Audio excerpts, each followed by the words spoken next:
The day I knew something was wrong was the moment my son whispered, "Don't tell the neighbors you're my mother." His words were barely audible, slipping out of his mouth with such quickness that it felt like he was afraid someone might hear. It was as if I were a secret, a blemish on the polished image he had so carefully constructed. I didn't ask him why he said it. I didn't ask anything at all. I simply smiled, nodded politely, and tried to pretend I hadn't just been reduced to something lesser in his eyes. He quickly turned his attention to the man watering his pristine lawn across the street, the one he always smiled at, the one he wanted everyone to see as the perfect neighbor. But me? I was to remain a shadow. It had been a long flight, 2 planes and a bumpy taxi ride from Oregon to Connecticut. I was stiff from the journey, my knees aching with every step. But I didn't complain. I never complained. Not when I worked double shifts at the clinic. Not when I paid for his college. Not when I signed the papers for the house he now lived in. The house that felt more like a trophy than a home. I had helped him purchase it with my savings, every penny I had tucked away for years, thinking I was securing his future, thinking I was building something for the family. But all that money, all that sacrifice, seemed to have faded away into a pile of forgotten details. When Daniel led me into his home, it was nothing like I had imagined. The entryway gleamed with expensive tile, and there was an abstract painting on the wall that I didn't recognize. My coat didn't belong here. I knew that immediately. There was nowhere to hang it except in a narrow closet that didn't even feel like a proper entryway, just a space for coats that weren't meant to be seen. "Take your shoes off here," he said, his voice polite, detached. Carla, his wife, emerged from the kitchen, wine glass in one hand, phone in the other.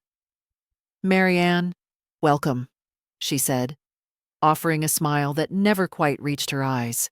"We weren't sure which flight you were on," she added, as if she were reading from a script. The whole house reeked of perfection, of control.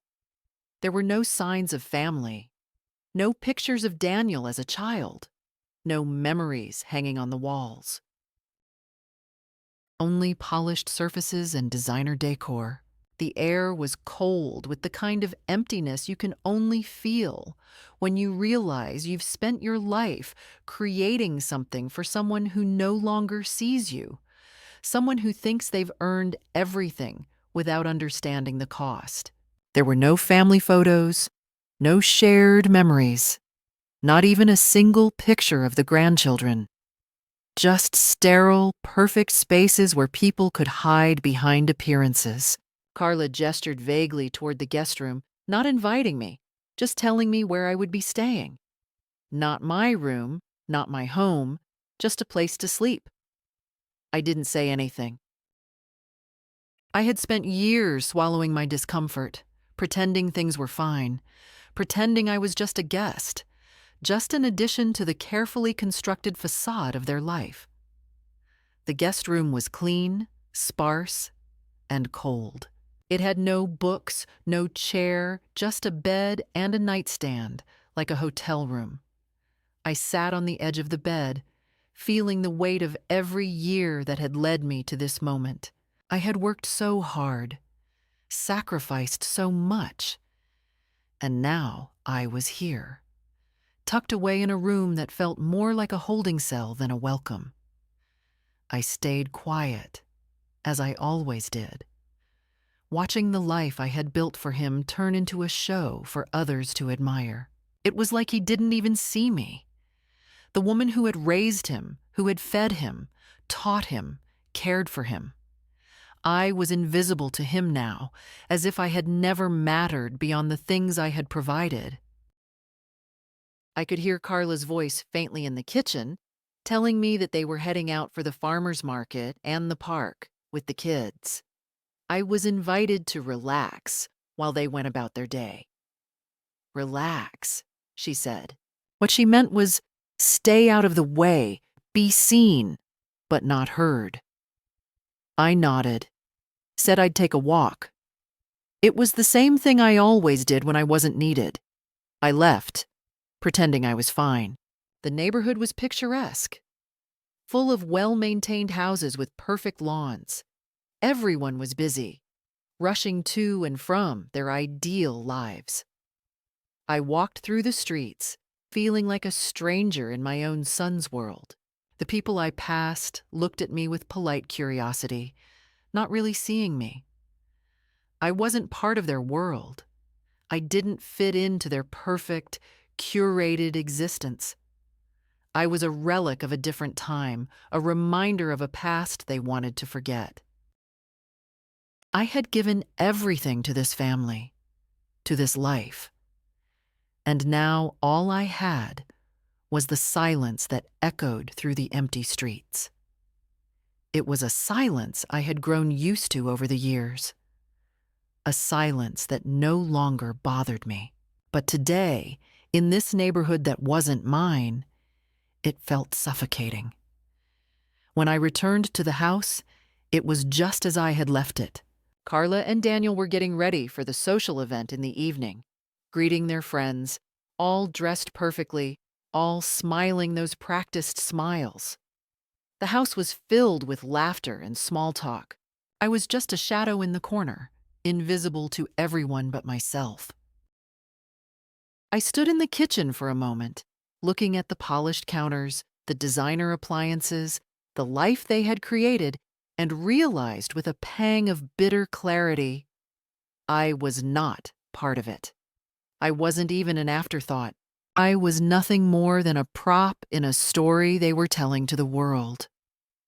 Carla caught me standing there and offered me a drink, like she was offering me something to make up for the empty spaces she had created around me. I took it without saying a word, knowing that nothing she could offer would ever fill the emptiness inside me. I hadn't just been excluded from their lives, I had been erased. The idea of being part of this perfect world, of being accepted by them, had died a long time ago. But it wasn't just about them anymore. It was about me. About the fact that I had spent so many years trying to fit into a life that was never meant for me. I sat in the living room, feeling the weight of the years pressing down on me.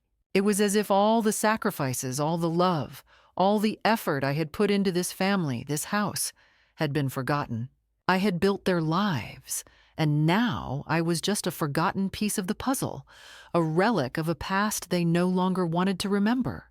And in that moment, as I sat alone in the room full of people who didn't even know who I really was, I realized that I didn't belong here.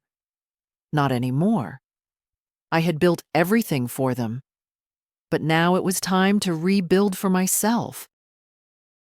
The sound of their laughter filtered in from the dining room. It was warm, inviting, full of the kind of joy I had once believed was part of this life. But it felt hollow now, like a show I no longer wanted to watch. The perfect house, the perfect life, the perfect family. None of it meant anything to me anymore. I was done. I wasn't going to play the part of the forgotten mother any longer. I was leaving, and this time, I wasn't coming back. The turning point came with a simple transaction, one that appeared, at first glance, to be nothing more than a routine visit to the bank. But when my daughter slid the check across the counter, its meaning crystallized in an instant, as sharp and cold as glass. $50, she said, her voice soft but firm. That's all she deserves. I looked at the check, at the carefully scrawled figures, and for a moment, everything around me slowed. I had always trusted Marissa. I had spent years loving her, teaching her, supporting her. She was my daughter, my only child, and in my eyes, she was the embodiment of all my hopes for the future. But in that moment, I realized something fundamental had shifted between us. I wasn't just her mother anymore. I was something less, something she needed to hide away. It wasn't about the money, not really.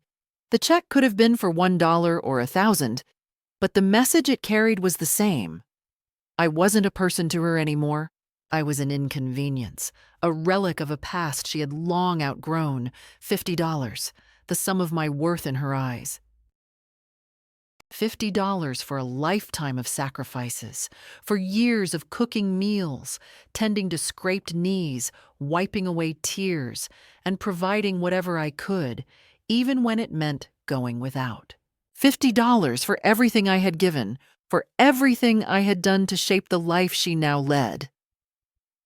I tried to keep my face neutral, tried to keep my hands steady as I reached for the check, but inside, something snapped.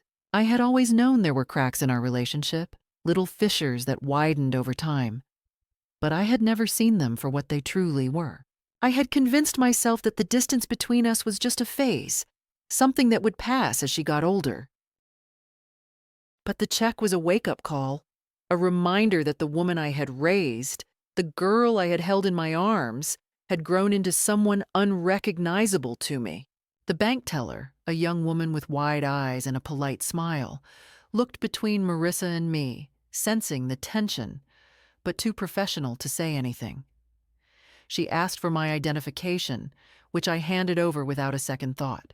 It felt absurd, almost surreal, as if I were playing some part in a show I didn't want to be in. Marissa didn't look at me as she handed over the paperwork, the forms I had signed years ago, the ones that gave her power of attorney over my affairs. At the time, I thought it was a necessary step, a precaution for when I could no longer manage things myself. But now, in the cold, sterile environment of the bank, I felt the weight of those decisions pressing down on me. I realized, too late, that I had handed over control of my life, my identity, my very existence, to someone who had no intention of ever giving it back. The teller handed back the forms, the check, and my identification, and Marissa's eyes flicked to mine. For a brief moment, she looked guilty, like she might say something, apologize, explain, but the moment passed too quickly. She was already turning to leave, her footsteps clicking sharply on the polished floor as she walked ahead. I stood frozen for a second, my fingers tight around the check, feeling the edges dig into my palm. $50. That's all I was worth to her. I didn't speak as we left the bank. I didn't even look at her. We walked through the doors in silence, the heavy glass closing behind us with a soft thud. The world outside seemed unchanged, as if nothing had happened. But everything inside me had shifted. I could feel the cold air on my face, the chill that had settled deep within me, and I knew that I had reached the point of no return. There was no turning back from this. I had been cast aside, reduced to nothing more than a financial transaction. It was as if I were a piece of furniture in her house, something she could move around or discard whenever it suited her. When we reached the car, I climbed in, feeling a strange sense of numbness settle over me. I didn't want to cry. I didn't want to feel anything at all. But the tears came anyway, silent and hot, rolling down my cheeks as I stared out of the window. Marissa slid into the driver's seat, her eyes focused on the road ahead, her hands steady on the wheel. She didn't say a word, and I didn't expect her to. What could she say? There was nothing left to say. She had made her choice, and I had made mine. But I wasn't ready to make it yet. I wasn't ready to let go of her completely. Even now, with the sting of betrayal fresh in my chest, I still wanted to believe that somewhere inside her, the daughter I had raised still existed. But I knew deep down that she had buried that part of herself a long time ago. The drive home was long, and when we arrived at her house, I didn't even wait for her to open the door before stepping out of the car. I walked away without a word, leaving her standing behind me, her hands still gripping the steering wheel. I didn't know what to say anymore. What could I say? She had closed the door between us, and now it was up to me to decide whether I would accept that or walk away. I didn't go inside. I couldn't. I couldn't face the house that had once been my home, the house that was now a monument to everything I had given up. Instead, I walked down the street, my footsteps echoing in the silence. I didn't know where I was going, but I knew I needed to be alone, away from her, away from everything that had led me to this moment. As I walked, I passed the neighborhood park, the one where I had taken her as a child to play on the swings, the one where we had spent so many afternoons together.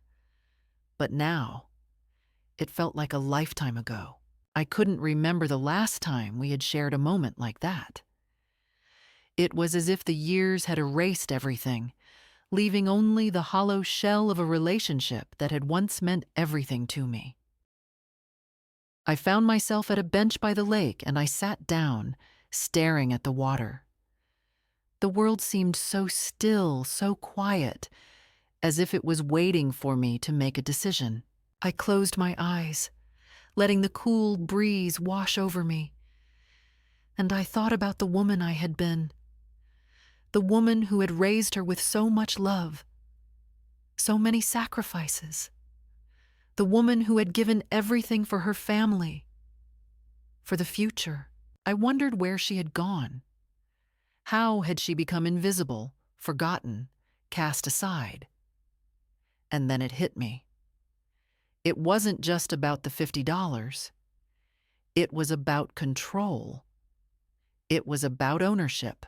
Marissa had taken everything from me, not just my money, but my sense of self. She had stripped me of my identity, my dignity, and my place in her life. She had turned me into nothing more than a financial asset, something she could control and discard when it suited her. But I wasn't just going to let that happen. I wasn't going to let her take everything from me without a fight. In that moment, I made a decision. I wasn't going to let her have the last word. I wasn't going to let her define who I was. It was time to take back control. Time to reclaim my life. I wasn't sure how I would do it, but I knew one thing for certain. I wasn't going to let $50 be the sum of my worth. I would find a way to stand on my own again. And for the first time in years, I felt a spark of something I hadn't felt in a long time. Hope. It didn't take long for the full weight of that moment in the bank to settle in. The check, the words Marissa had whispered so casually, and the cold detachment with which she had treated me. It was all a sign of something deeper, something I had refused to acknowledge until now. That night, after I had left the park, I sat in my small apartment, the one I had moved into when Marissa insisted it was time for me to stop living in the house I had once shared with her and her father. I didn't turn on the lights. I didn't need to. I knew every corner of this place. It was small, yes, but it was mine, and I was grateful for it. I had worked hard to be independent, to make a life for myself after Derek's death, and I had done it, just like I had always done, alone. But that night, the silence that filled the room felt oppressive. I wanted to cry, to scream, but I couldn't. I felt numb, a hollow shell of the woman I used to be, the mother, the wife, the one who had given everything to her family. Now I was nothing more than a footnote in their story, a convenience to be used when it was needed and forgotten when it was not. I thought back to the days when Marissa was a child, when everything I did was for her, when I could still see the spark of affection in her eyes, the way she would reach for my hand without hesitation, the way she would sit on my lap and tell me her dreams, her hopes for the future. But that little girl was gone, replaced by someone who barely acknowledged me, someone who seemed to resent my presence, as if I were an inconvenience. I had watched the transformation happen slowly over the years, like a flower wilting under the weight of neglect. At first, it was subtle. The short answers, the dismissive tones, the occasional eye roll when I tried to offer advice. But then it became something more, something harder to ignore. The silent treatments, the way she would avoid my calls, the way she would find any excuse to keep me out of her life. It was as if she had forgotten who I was, forgotten everything I had done for her, everything I had sacrificed for her happiness. I knew I couldn't just sit here and let her take everything from me. I had given up so much for her, and now it felt like she was taking everything in return. My dignity, my sense of self, my place in the family.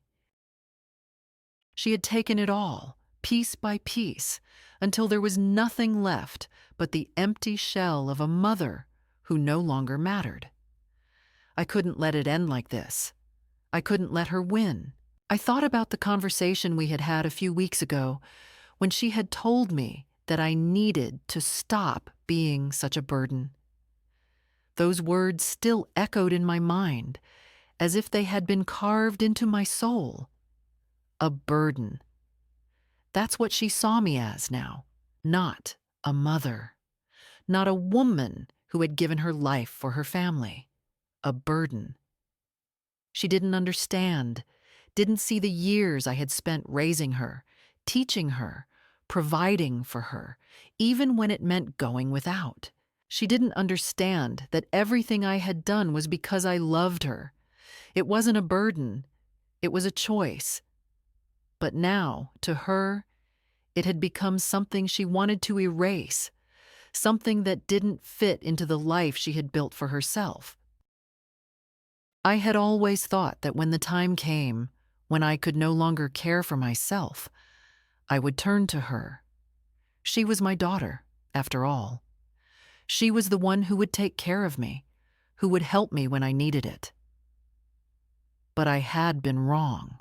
The truth was, Marissa had already made her decision long before that moment in the bank. She had already decided that she didn't need me, that I was no longer important. She had replaced me with a new family, a new life, and I was no longer part of it. It was a bitter pill to swallow, but I had to accept it. I couldn't force her to love me, to care for me. I couldn't make her see me as anything other than what she wanted me to be. And the more I tried, the more I pushed, the more I became the problem, the more I became the burden she didn't want. That realization hit me harder than anything else. It wasn't the check. It wasn't the words she had whispered to the teller. It was the fact that she had already made up her mind. She had already decided that I was nothing, and now I had to face the reality of that. But I wasn't ready to give up yet. I wasn't ready to let her define me, to let her dictate my worth. I wasn't going to let her control the narrative of my life. Not anymore. I knew it was time to make a change. I needed to take back control, to take back what was rightfully mine. I couldn't keep living like this, in this quiet corner of the world where no one saw me, where no one cared. I needed to do something, to break free from the chains Marissa had placed around me. And so, I made a decision. a decision that would change everything. I would leave. I would take the money I had left and I would leave this town, this life, this family behind. I would start over, just like I had done so many years ago when I had lost Derek. I didn't know where I would go, but it didn't matter. I would find a place. I would find somewhere where I could be myself again, where I wouldn't have to hide behind a mask, where I wouldn't have to pretend that everything was okay when it wasn't. I would find a place where I could be the woman I used to be, the woman I had forgotten, the woman who was strong and independent and full of life. It was time to take that first step. The next morning, I went to the bank. I didn't know what I was going to do, but I knew I couldn't keep sitting in my apartment, feeling sorry for myself. I had to act. I had to make a choice.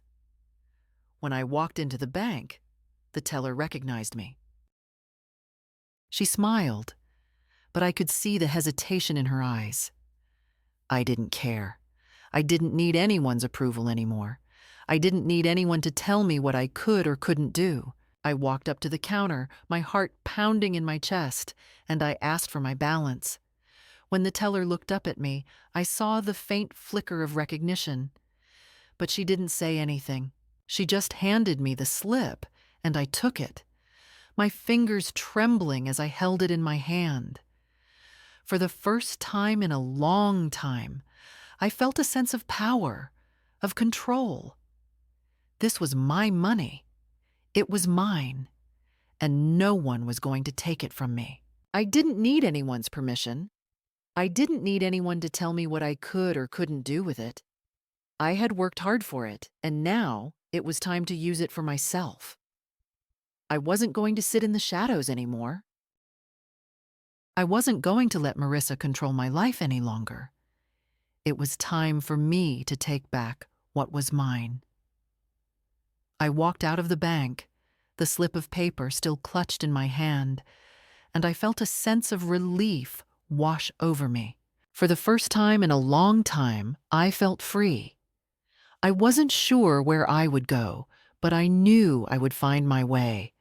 I would start over, just like I had done before. I would build a new life for myself, one where I didn't have to be anyone's burden, where I didn't have to hide. I would be the woman I had once been, and no one, not even Marissa, could take that from me. I wasn't sure how to begin my new life, but I knew the first step would require me to leave everything I had known behind, even the ghost of a family that no longer wanted me. I packed a few essentials: a change of clothes, my medications, a small bag with toiletries, and a handful of bills I had set aside for emergencies. It wasn't much, but it was all I needed. I didn't know where I would go or what I would do once I left, but I couldn't stay in the apartment that felt more like a holding pen than a home. It was time to leave, time to move on. I caught a bus to the nearest town, feeling the weight of the decision settle in as the city's skyline began to fade behind me. The world outside the window was shifting, blurring into a patchwork of familiar places and new, unfamiliar faces. I didn't look back. The familiar streets of my old life were already fading in my rearview mirror, just like the memories of a woman I used to be, a woman who had once been everything to her family. But that woman was gone. She had been erased, tucked away in a corner of a world that had no room for her anymore. When I arrived in the small town, it felt like a place where I could disappear, where no one would know my name, no one would care about my past. I had no idea what to expect, but it didn't matter. I wasn't looking for a new family, or even a home. I was looking for peace. I found a small motel on the edge of town, one that seemed to be just a little off the beaten path. It wasn't much, a cramped room with peeling wallpaper and a bed that sagged in the middle, but it was mine for the moment. I didn't need anything fancy. I needed solitude, the kind that only comes when you're left alone with your thoughts, when no one is demanding anything from you, when no one is waiting for you to fulfill their expectations. That first night in the motel was the longest I had ever spent in my own company. It was strange, sitting in the dim light of the room, surrounded by nothing but the silence of my own thoughts. I tried not to think about Marissa, not to wonder where she was, what she was doing, or if she even cared that I had left. But I couldn't help it. She was still there, in the back of my mind, a constant reminder of what I had lost. I had given everything to her, and now I was alone. It was a bitter pill to swallow, but I knew there was no going back. I couldn't return to a life that had been stripped of its meaning. I couldn't go back to being the woman who had been cast aside, the woman who had been forgotten. The next day, I walked into town, just to get a sense of the place. I didn't have any particular goal in mind, but I wanted to see what the world outside the motel looked like. The streets were quiet, with only a few people walking about. The shops were small and quaint, the kind of places you don't find in the city. There was a bakery on the corner, the kind of place where the smell of fresh bread wafts out onto the street, drawing you in. I stood outside for a moment, inhaling the scent, remembering the days when I had baked for my family, when I had prepared meals with love, when I had felt needed. It felt like a lifetime ago. I didn't go inside. Instead, I kept walking, letting my feet guide me through the town. I didn't know why I was walking, but I couldn't stop. There was something freeing about moving, about putting one foot in front of the other and letting the rhythm of my steps drown out the noise of the world. I had been a passenger in my own life for so long, always following someone else's path, always playing the part I thought I was supposed to play. But now, I was walking for myself. For the first time in years, I was walking without a destination, without a goal, without anyone else's expectations hanging over me. As I walked, I passed a small coffee shop tucked between two buildings. It wasn't much, just a cozy little place with mismatched chairs and a chalkboard sign that read, "Fresh brewed coffee, $1.50. I stood outside for a moment, watching the people inside chatting over cups of coffee, laughing, enjoying the simplicity of their lives. I hesitated, unsure of what to do. But something inside me pushed me forward, and I found myself stepping inside.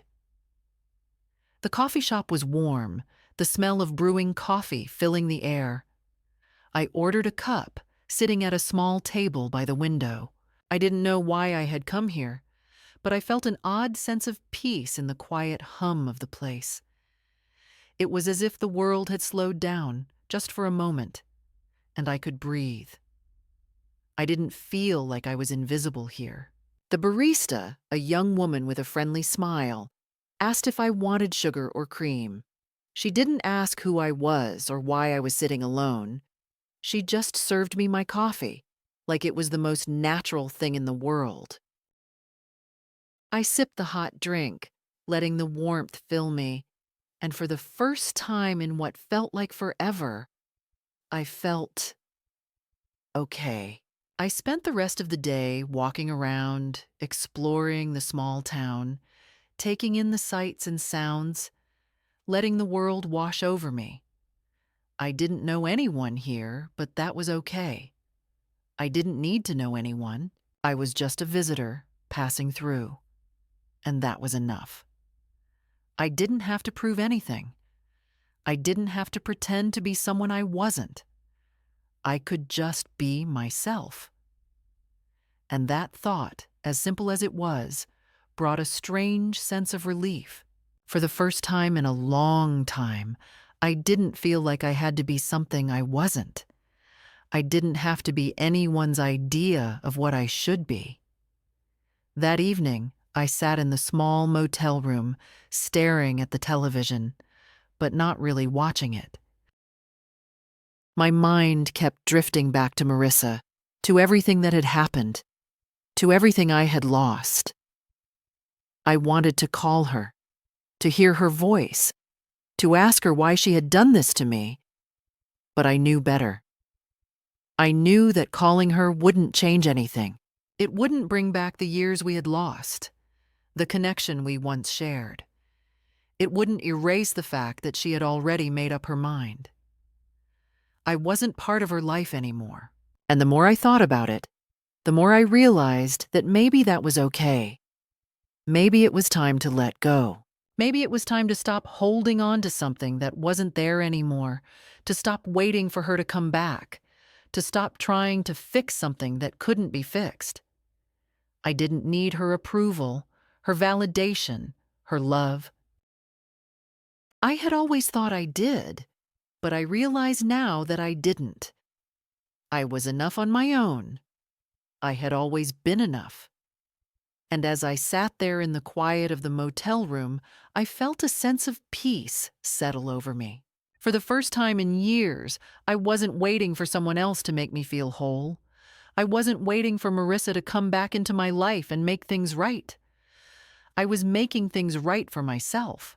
I was creating my own path, my own future, and no one, not even Marissa, could take that away from me. The days passed slowly in that small town, like a river carrying me further and further away from everything I had known, from the woman I used to be.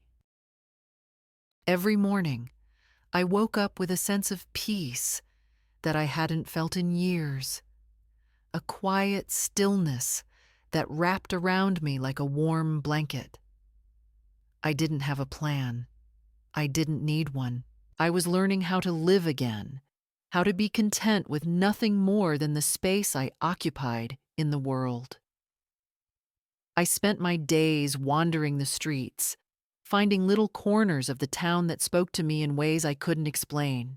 The old bookstore on the corner, the small bakery where I bought a loaf of bread every morning, the bench by the lake where I could sit for hours without anyone asking me what I was doing there.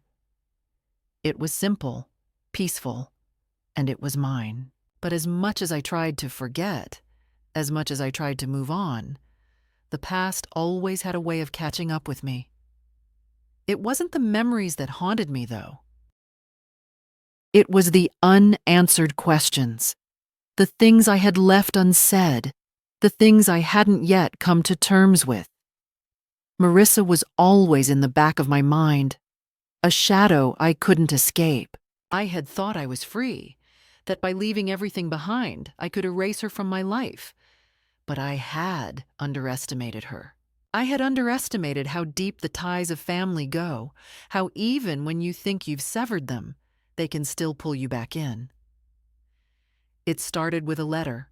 I was sitting in the coffee shop one morning, sipping my coffee and reading a book, when the barista, a young woman with a name tag that read Heather, walked over and handed me a small envelope. I hadn't noticed her approach, but I had seen her before, the way she would glance at me with curiosity, like I was a mystery she wanted to solve. I hadn't been expecting any mail. There was no reason for anyone to write to me here. I wasn't on anyone's radar, not anymore. But when I opened the envelope, I felt the air in the room shift. The letter inside was from Marissa. It wasn't a long letter. In fact, it was quite brief, just a few lines scribbled hastily in her familiar handwriting. "Mom, I don't know where you are, but I need you to come back. Please, you have to come back. The kids miss you. We all miss you. This isn't right. Please come home." There was no return address, no explanation for why she had sent it or what had changed. It was just a plea, a desperate cry for something I couldn't give her. I sat there, staring at the letter, my hands shaking. I wanted to throw it away, to ignore it, to pretend it didn't matter. But I couldn't.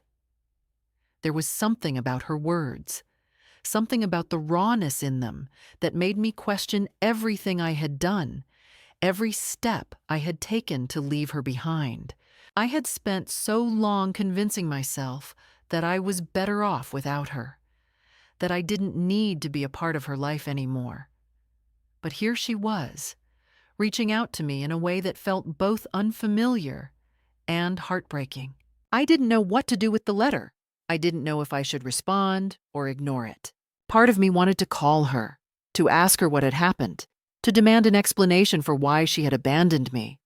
But another part of me knew that it wouldn't change anything. The distance between us was too great, too vast to bridge with a few words on a page. She had made her choice, and so had I. But even so, the letter left me feeling unsettled, like a wound that hadn't healed properly, still raw and open. I folded the letter carefully and slipped it into my purse. I didn't know what I would do with it, but I knew I wasn't ready to make a decision yet. I wasn't ready to let her back into my life, not after everything that had happened. I had spent so long trying to forget her, trying to move on, that I couldn't allow her to just waltz back in, pretending like nothing had changed. The damage had been done. There was no going back. The next few days were filled with a strange tension. I found myself thinking about Marisa more than I wanted to, replaying the events that had led to our estrangement, wondering where things had gone wrong. I had always been there for her, always given her everything I had, and yet somehow it had never been enough. It wasn't just the check or the words she had spoken in the bank. It was the years of small dismissals, the quiet disregard, the way she had pushed me out of her life without ever truly acknowledging it. And now, with this letter, she expected me to come back, to just pick up where we had left off. But I couldn't do that. I couldn't just pretend that nothing had happened. The tension came to a head when I walked into the coffee shop one morning and saw her standing there. Marisa. It was like a punch to the stomach, a physical reaction that caught me completely off guard. She was standing by the counter, her hair pulled back into a neat ponytail, wearing a jacket that looked too expensive for a small-town cafe. When she saw me, her face softened, but only for a moment. Then the familiar coldness returned, like a mask she had put on long ago and had never taken off. "I thought I might find you here," she said, her voice careful, controlled. I didn't say anything at first. I just stood there, watching her, trying to figure out what to say. What was there left to say? "I didn't think you'd come," she continued, her eyes scanning the room like she was looking for something she couldn't quite find. "I thought you'd be gone by now, gone back to your life, wherever that is." I felt the familiar pang in my chest, the ache of a mother who had given everything, only to be cast aside. "I'm not going back, Marisa," I said, my voice steady, but with a firmness I hadn't felt in years. "I'm not the person you want me to be. I'm not your problem to fix." Her eyes flickered, and for a moment, I saw something in her that I hadn't seen in a long time. Regret, maybe. But it was fleeting. She quickly masked it with that same cold expression, the one she had perfected over the years. "You don't understand, Mom," she said, her voice softer now, almost pleading. "I don't know what happened.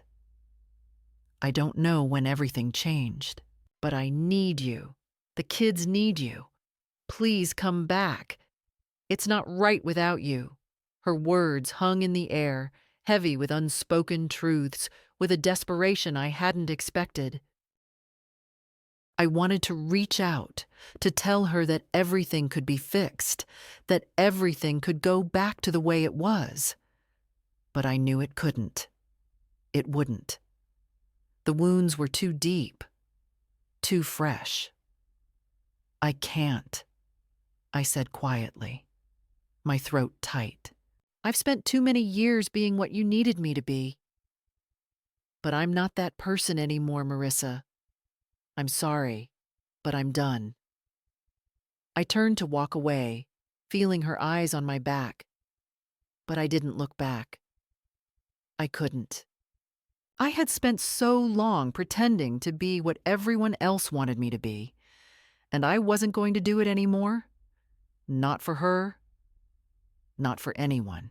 The door to the coffee shop closed behind me with a soft jingle, and I stepped out into the cold air, letting it wash over me, grounding me. I wasn't sure what I felt, only that I was no longer that woman who had lived for someone else, who had let herself be erased. I was done.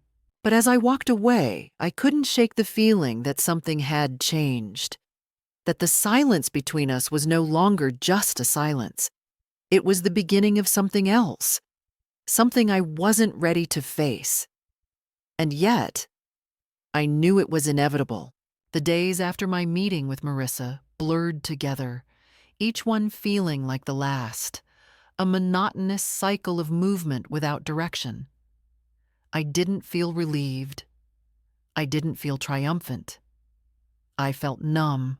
I had made my choice, told her exactly what I needed to say, and yet there was still something unresolved, something hanging in the air, just out of reach. It was as though, by turning my back on her once again, I had left something unfinished. I had walked away, but I wasn't really gone. She wasn't really gone. Not yet. The weight of our history was still too heavy, too present.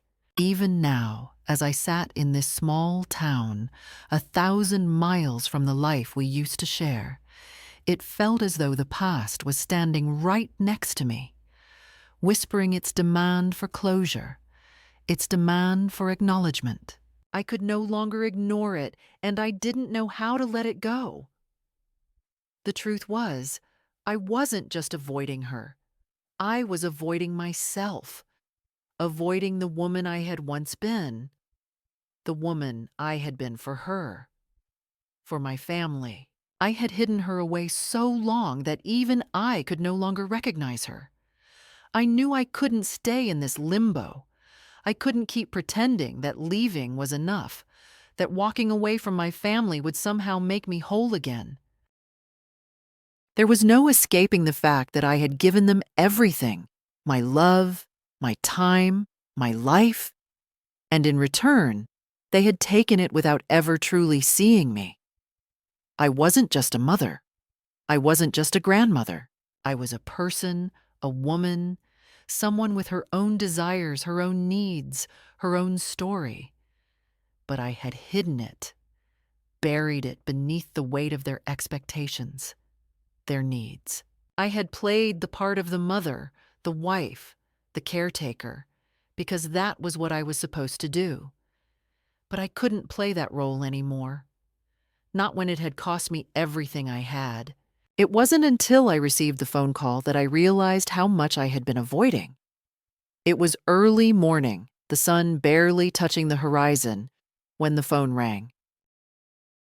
I picked it up without thinking, half expecting it to be a telemarketer or some automated message. But then I heard her voice. "Mom?" Marissa's voice, tight and strained, as though she had been holding it together just long enough to call. "Are you okay?" I didn't know how to respond. For a moment, I couldn't even breathe. Her words, the simple question, "Are you okay?" hit me harder than anything she had ever said to me. It wasn't an apology. It wasn't an admission of guilt. It wasn't an expression of regret. It was just concern. It was the first time in years that I had heard that tone in her voice, the first time she had sounded like the daughter I once knew. I had spent so much time convincing myself that I didn't need her, that I didn't need to be a part of her life.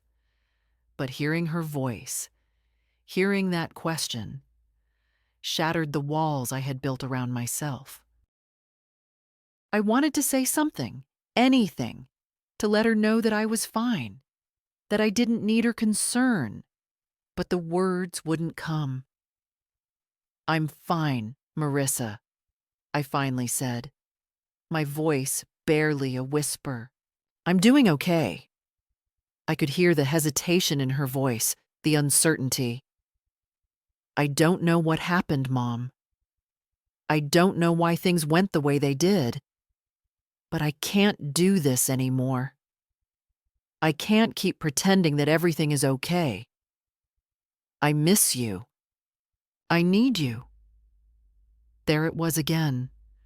The words that had been buried for so long, the words I had longed to hear, but had never expected to. And in that moment, I felt everything break wide open. The years of silence, the years of hurt, of betrayal, of anger, all came rushing back to the surface. It wasn't just her I was angry at. It was me. I had let it happen. I had allowed myself to be erased.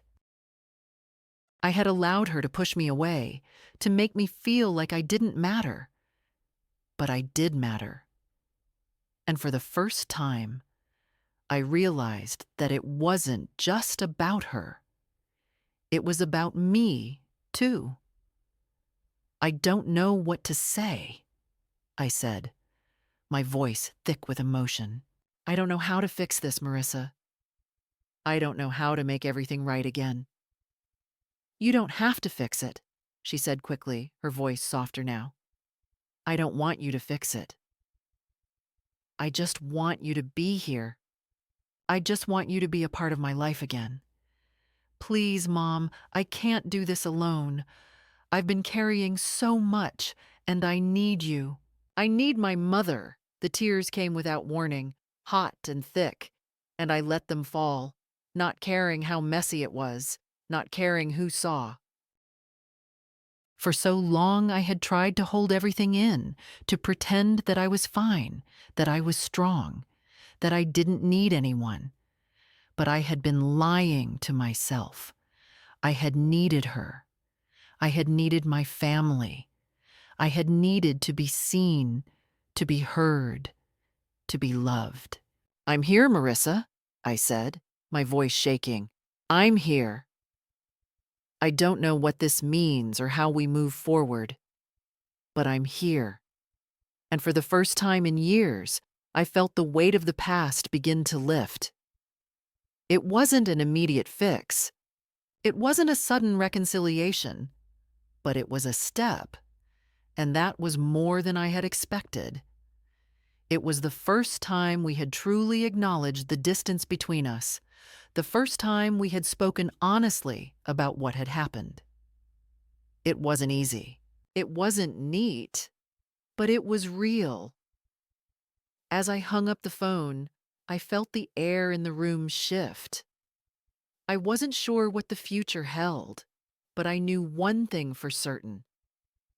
I wasn't alone anymore. And I wasn't going to let the past define me any longer. I was going to rebuild piece by piece, even if it meant facing things I had been avoiding for so long. It wasn't going to be easy, but I was ready. For the first time in a long time, I was ready to face whatever came next. In the days following that phone call, everything felt different. The weight of the past still lingered, but it was no longer suffocating. I found myself breathing easier, walking through my days with a newfound sense of clarity. I had expected that reopening the door to Marissa would be a painful, complicated process, but instead, it was as though the air had cleared, like the first breath after a storm. The silence that had stretched between us for so long, the cold distance, had finally been broken. And although there were still many things left unsaid, there was a shift, a subtle but profound change. I realized now that I had been waiting for this moment for so long, even when I hadn't known it. I had been waiting for the acknowledgement that I wasn't just the sum of my sacrifices, that I wasn't only a mother or a grandmother, that I was more than what others saw in me. I had been waiting for the chance to reclaim myself, to step out of the shadows I had lived in for so many years. And in that moment, I understood that no one could give me that except myself. Marissa called again a few days later. It wasn't an apology, not really, but it didn't need to be. The words between us were never going to be enough to undo the years of neglect and misunderstanding. But this time, there was no anger in her voice. There was no judgment. There was only an acknowledgement of the pain we had both carried for so long, and a quiet hope that maybe, just maybe, we could begin again. She told me about the kids, about how hard it had been without me, how much they missed me, how much she missed me. I listened, and for the first time in a long while, I allowed myself to believe that it wasn't too late, that we could find a way forward, however imperfect it might be. "I don't know where we go from here, Mom," she said, her voice soft, the rawness still there, but tempered with something else. Something like understanding. "But I want to try. I want to be there for you. I want you to be there for me." And that, for the first time in years, felt like enough. It wasn't a promise of a perfect relationship, and I didn't expect it to be. But it was a start, a small but significant beginning, a crack in the wall we had built between us. I didn't have all the answers. I didn't know what the future held for us, but I knew one thing for certain. I wasn't going to run away this time. I wasn't going to hide. I wasn't going to let the weight of the past dictate my future. I was going to stand tall, even if it meant facing the uncomfortable truths that had kept me from living fully for so long. A week later, I made the decision to go back. It wasn't an easy choice.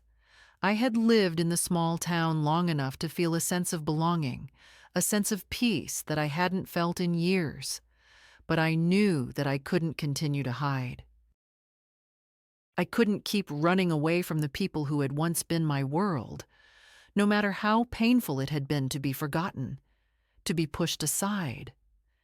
I knew I had to face them, face Marissa, face my past, and find a way to rebuild what had been broken. When I arrived at the house, it felt different.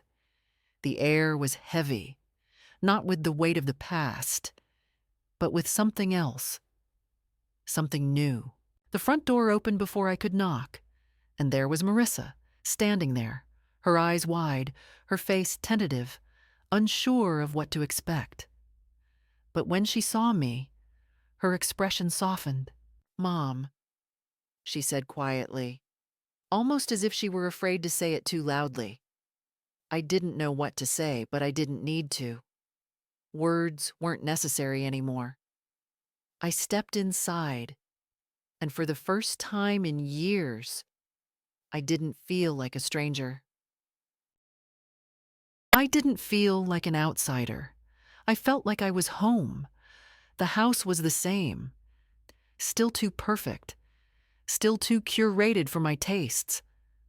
But it didn't matter. I didn't need it to change.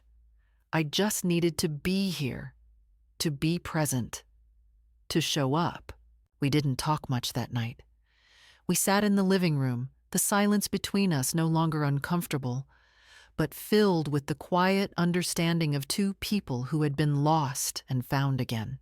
I watched the kids play in the corner, their laughter filling the room, and for the first time, I allowed myself to feel a sense of peace, a sense of belonging. The next few weeks were a slow but steady process of rebuilding. There were awkward moments, uncomfortable silences, and unspoken questions hanging in the air. But there were also moments of genuine connection, of shared memories, of small but significant steps toward healing. It wasn't perfect, and I knew it never would be, but it was real, and that was enough. I spent more time with the kids, helping them with their homework, baking cookies, teaching them how to make scones, just like I used to do with Marissa when she was their age. I saw a reflection of her in them, the same mischievous smile, the same curious eyes, and it reminded me of the woman she used to be, the woman I had once known. It wasn't easy, and there were moments when I wanted to pull away, when I wanted to retreat back to the quiet of the small town and forget everything that had happened. But I stayed. I stayed because I knew this was my chance to be something more than a distant memory. I stayed because I realized that even after everything that had happened, even after all the years of hurt, I was still a part of this family. And maybe, just maybe, they were still a part of me. Marissa and I had long conversations, often late at night, when the kids were asleep and the house was quiet. We talked about everything. About the past, about the things we had never said, about the things we still needed to say. There were tears, of course. There were moments when it felt like we might never be able to bridge the gap between us. But there were also moments when it felt like we were finally understanding each other, finally seeing each other for who we truly were, not just for the roles we had played in each other's lives. And slowly, things began to shift. I didn't expect it to be easy. I didn't expect everything to fall into place overnight. But I knew that I had made the right choice. I had chosen to be here, to be present, to be a part of their lives again. And for the first time in a long time, I felt like I was exactly where I was meant to be. The process of healing was slow, and it wasn't always easy, but it was happening. And that was enough for me. For the first time in years, I didn't feel like I was living in the past, trying to fix something that couldn't be fixed. I was living in the present, facing the future with a sense of hope that I hadn't felt in a long time. The road ahead wasn't clear, but I was ready to take it step by step. And maybe, just maybe, that was all I really needed.